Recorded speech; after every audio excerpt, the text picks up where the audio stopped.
Hi, I'm Mallika Chopra, and I have a new book, Living with Intent, My Somewhat Messy Journey to Purpose, Peace, and Joy.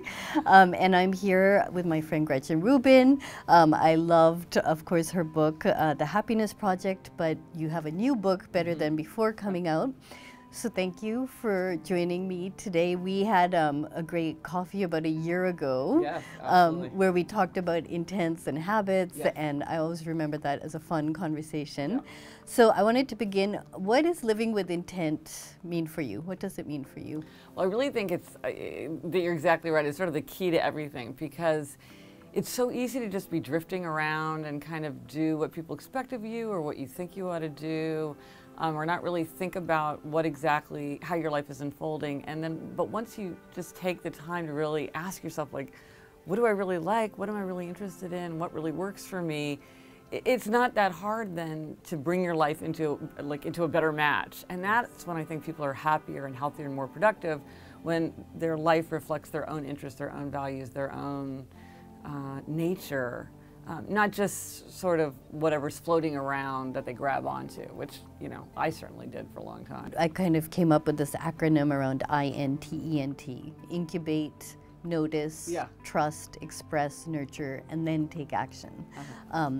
But, you know, the incubate is really asking, who am I and what do I want? Right. Because I think often we don't, especially as women, 100%. we don't ask what we want. Yeah, right. Or, you know, what am I even like? Yeah. Like, I remember when I realized I don't really like music that much. Yeah. It never occurred to me Yeah. that some people just aren't that interested in music, because you think, well, everybody's interested in music. So what do you do to figure out what you want? I think it's the notice. To me, the notice is like so important, that it's just paying attention.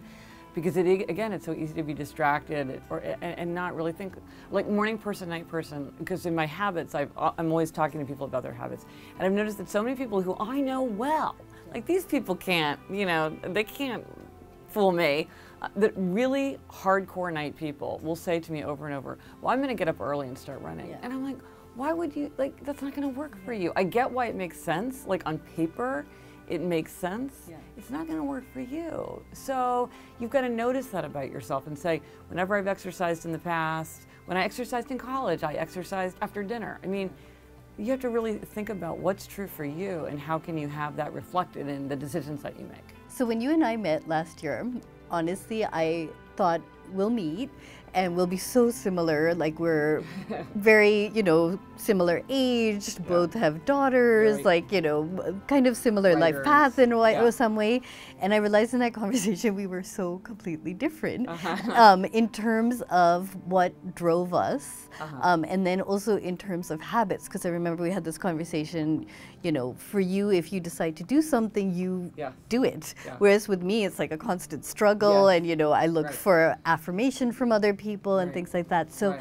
how, and you've just come out with this book on habits, how can different people incorporate habits in their life to live their intents? Well, see, it's a really key thing, because I think a lot of the discussion of habits assumes that everybody's basically the same, that they have the same aptitude for habits, the same attitude towards habits, that if it works for you, it'll work for me. And it's just not true. People are really different from each other, as we illustrate. Yeah. And so one of the big things that I talk about in the book is I sort of come up with these 4 kinds of people. And as you noticed in that conversation, it's like pretty glaring. I'm one of these people who forms a habit pretty easily, and I really like habits. I see them as freeing. So I would say something like, discipline brings freedom. But then there are the people that are the opposite from me, and those people really don't want to form habits at all. And to them, habits don't represent a gain or freedom. And so they have to think about habit-like behavior in a very different way. And then there's sort of the shades of people in between. For some people, justification is really important, and for other people, external accountability is very important. So once you know what kind of person you are, then you can set it up much better.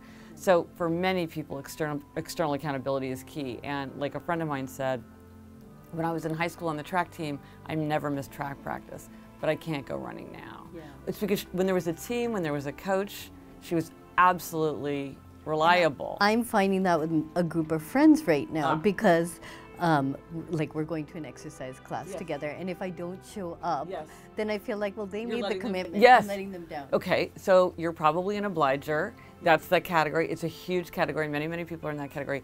And so a lot of times people are like, why don't I have self-esteem? Or why can't I put myself first? Why can't I make myself a priority? It's like, don't worry about that.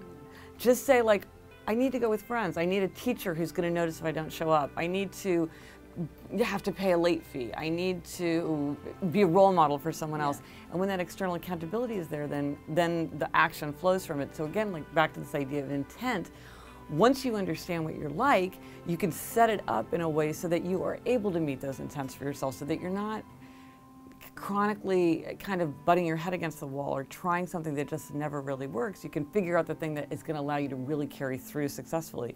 And I mean, now that you're doing it with friends, it's like you could do that for the next 15 years. Yes. Yeah. But if you didn't know that, it could be that 3 of your friends stopped and then you would stop and not realize, well, I've been exercising for 10 years. Why am I stopping now? Well, that was the key thing for you, was their expectation that you'd be there. What are your thoughts on expressing your intent and stating what you want? Okay, very interesting. So, when I was doing my habit research, it seemed like there was research pointing in both directions. That some people do much better when they go public and when they sort of, everybody knows what their intents are and they're kind of on the record. Yeah. But then other people, that doesn't work. And there's almost a thing like, well, I've said I was going to do it. That's practically the same thing as doing it, and so I'm sort of off the hook. And what I found, because I started talking to people a lot about this, because I was like, well, it seems like there's research pointing both ways, it's because there's more than one kind of person. Yeah. And like my sister says, she has to go public. Like she needs to go on the record, and that really helps her stick to her intents, keep the habits that she wants. But then other people have said to me, if I tell people what I'm doing, it loses the magic. Yeah.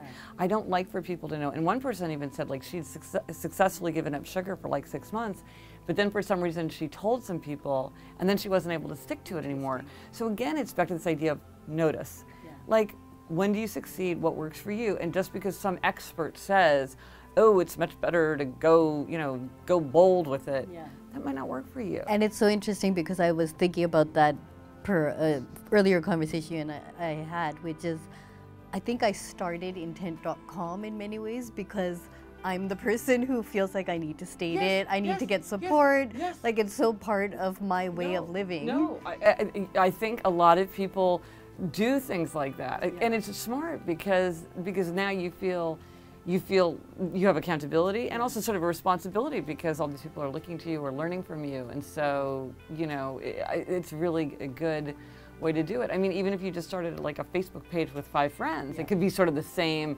a smaller version of what worked for you. Great. Well, thank you, Gretchen. I'm always so excited to chat with you, and while we have different ways of doing things, I feel like we're on the same journey. Yeah, exactly.